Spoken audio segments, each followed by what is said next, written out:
Mga kapuso, itong inyong GMA Regional TV interview sa Balitang Southern Tagalog. Nagbabala ang LTO Lipa District Office laban sa kumakalat na peking balita tungkol sa umano'y libreng student permit.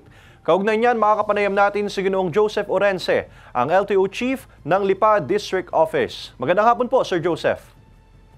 Magandang hapon po sa lahat, lalo na sa ating mga nanonood ngayon. Linawin lang natin, sir, walang libreng student permit na ibinibigay ang inyong opisina, kagaya ng kumakalat sa social media.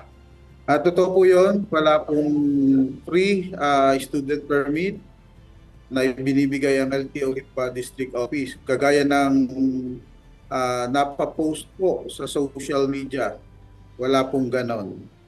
Ano po ba ang tamang proseso sa pagkuha ng student permit at saan lang ito maaaring makuha?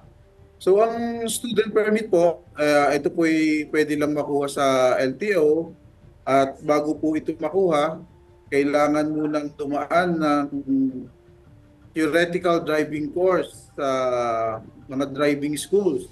Or meron din po ang LTO na ibinibigay na free theoretical driving course, pero ito po sa ngayon ay doon lang nakukuha sa Alaminos, Laguna. Ayan sir, malinaw naman no, sa ating mga tagapanood, ang libre po ay yung theoretical driving course, hindi po ang student permit.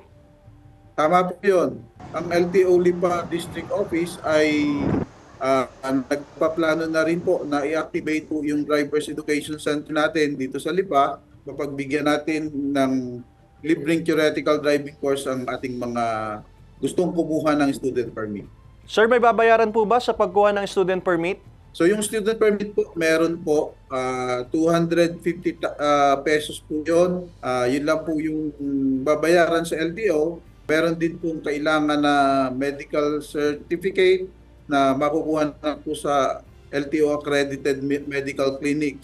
Pinapayagan po ba mga driving school na maglakad ng mga student permit para sa kanilang mga kliyente? Hindi po pinapayagan yon. Ang mga aplikante po ay kinakailangang pumunta sa LTO para po sila mismo yung maglalakad kanilang student permit. Panguli na po sir, ang mensahe po ninyo sa mga gustong kumuha ng mga student permit. So para po sa ating mga aplikante sa pagkuha ng student permit, siguraduhin lang po na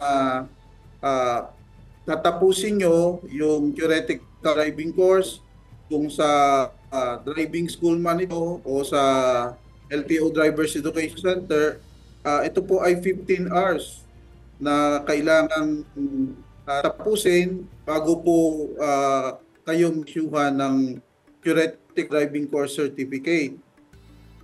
Pagkatapos po nito, wag na po kayong maniniwala doon sa mga post sa social media unless yan po ay sa mismong LTO ang official page po ang nag-post para po sa pagproseso, dahil yan po ay personal lamang na pwedeng kunin ng isang aplikante sa pagkuha ng student permit.